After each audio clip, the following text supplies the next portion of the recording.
Good morning. I'm going to speak about Swiss education in Switzerland.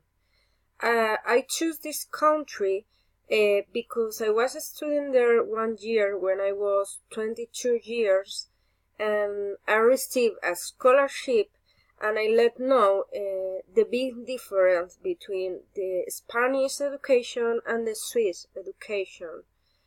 At first, I want to speak about Swiss education in general.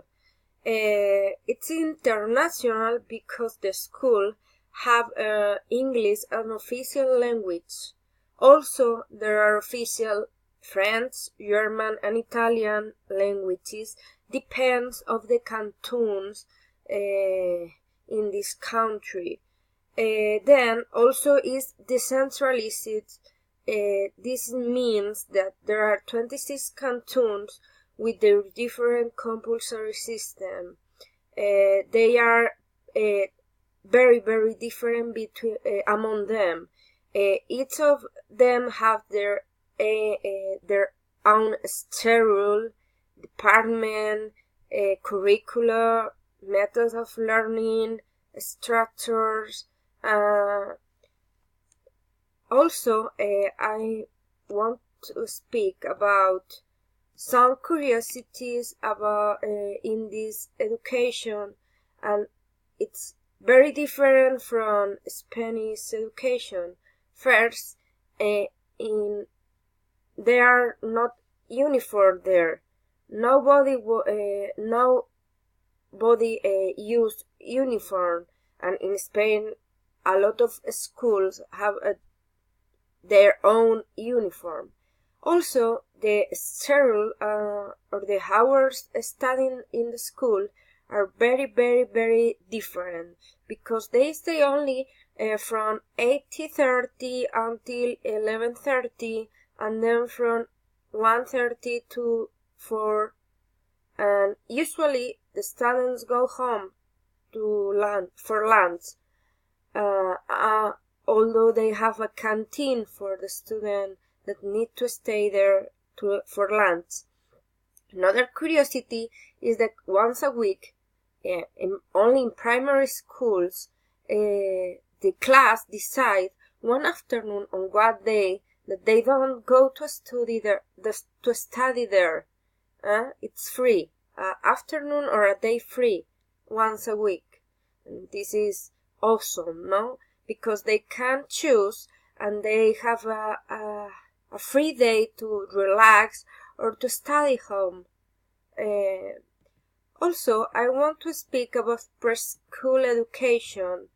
It's not compulsory, but it's very important, and always or usually the most of pupils go there because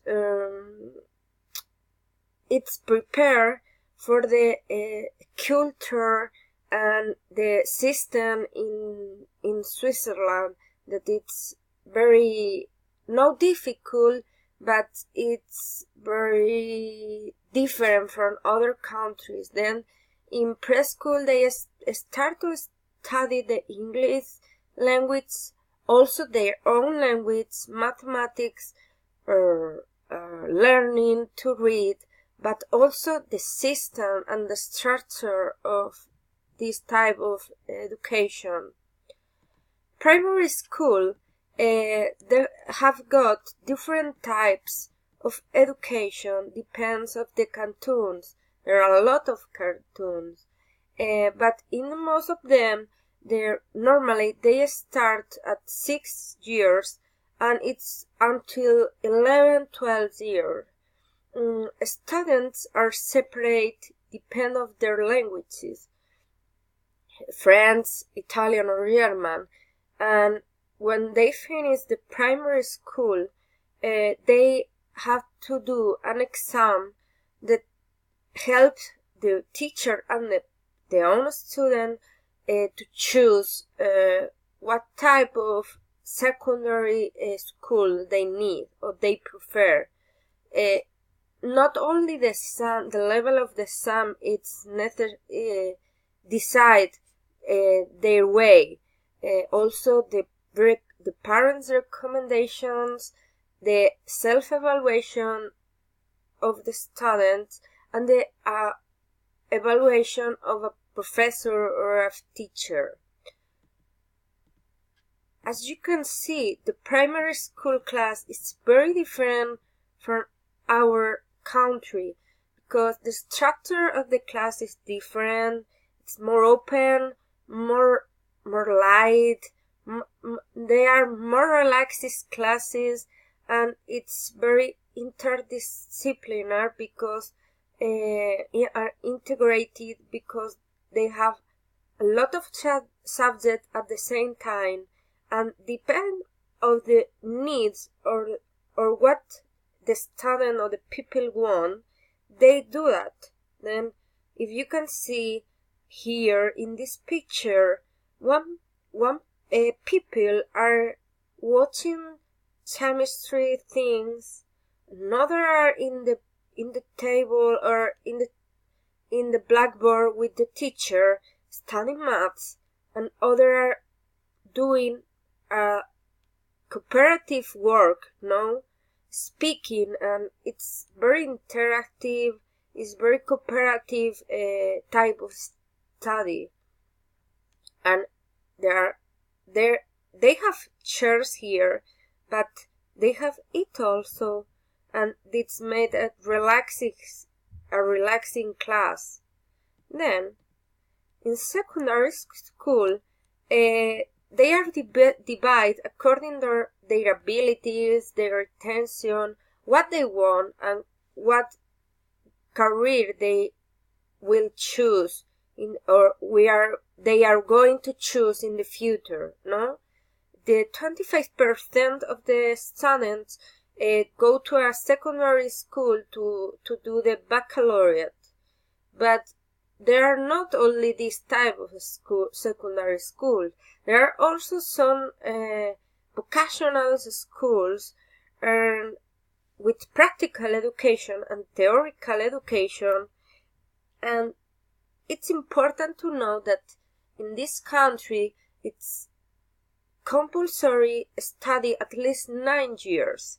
You can study from preschool education to primary education, or from primary education to secondary education, but it's compulsory, obligatory 9 years.